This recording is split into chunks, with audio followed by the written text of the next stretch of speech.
Okay everybody, here we are in my craft space, ready to get started. I hope this camera is at a good angle so that you can see, and I'm going to walk you through this process step by step.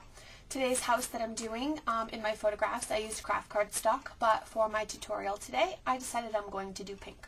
So, here we go. You're going to want 2 pieces of 8.5 by 11 cardstock. I'm going to use Sweet Blush for mine, and you're going to put it into your score pal. So, mine is in my score pal. And on the 8.5 inch side, I'm going to score at 4 1/4, and I'm also going to score at 8. Now I'm going to turn my paper. I'm going to make another score at 4 1/4. Now we're going to turn the paper back to 8.5, and I have a scrap piece of paper that I have cut at an angle.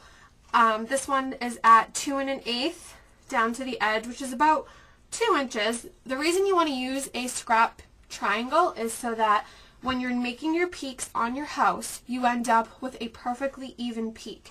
You don't want anything unsymmetrical.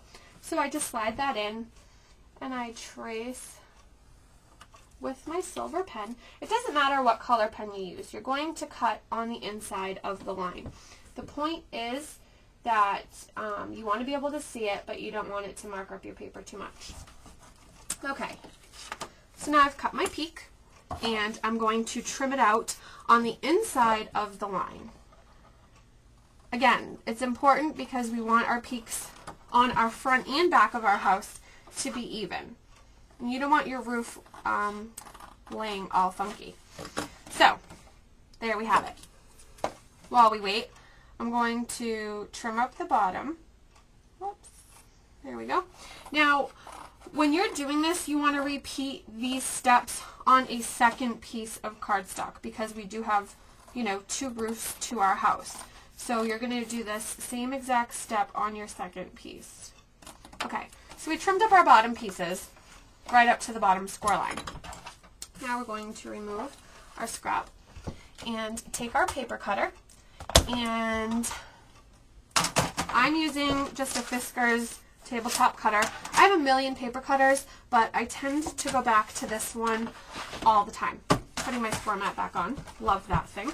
If you're contemplating buying a score mat and you have a score pal, I would definitely get it. It just maximizes the use of your workspace. I know when I'm creating, if you could see actually behind the camera, it's an absolute disaster. Okay. So we're putting it in our paper cutter, and we're going to cut up to the peak. So what this does is it gives us, the front of our house, the side of our house, and then on our other piece, it gives us the back of our house and another side. So you're going to end up with 2 pieces that look like this, or like that. Okay? So, another important step in this process is we are going to take the portions that have the peak and fold this other piece up so it's out of the way. Put it in your paper cutter, and at 3 3/4 we're going to trim off a little bit of the bottom. So you end up with something like this. Now if you're wondering, I hope you can see that, if you're wondering why we do that, the reason is when the box is folded, the sides aren't all the same.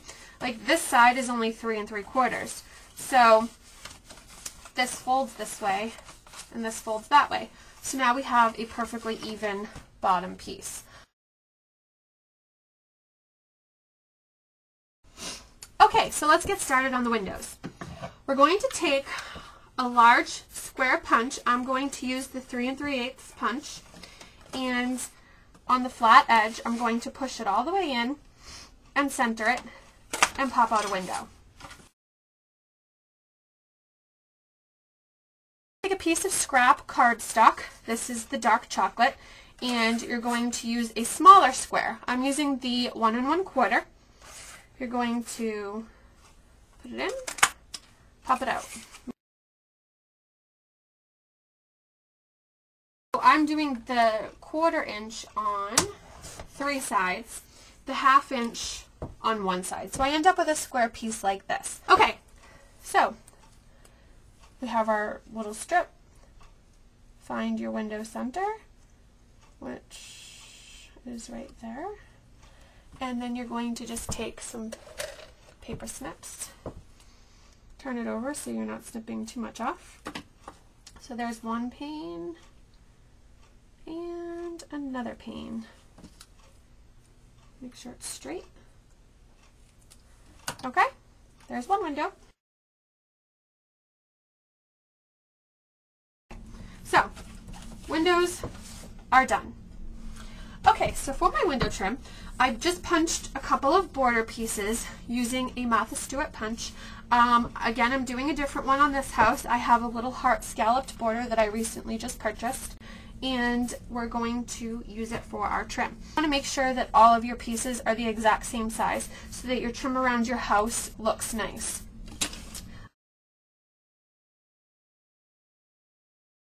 Okay, so we have our house pieces all together, and we're going to need to stamp a tree in the corner.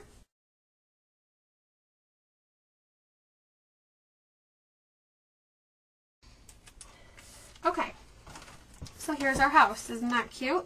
Next thing we're going to do is our grass. So what I did was cut a 1-inch border using my Wavy Creative Memories cutter.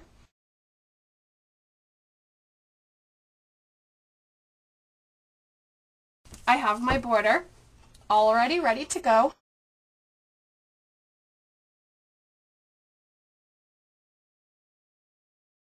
Isn't that cute? I was really happy with this project.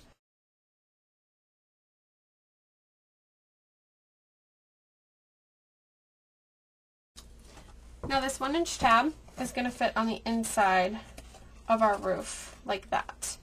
Okay, so we're going to put some tape, and this is going to allow our roof to hinge, open, and closed. See? Just like that. And if you look in this one, that's how it's done.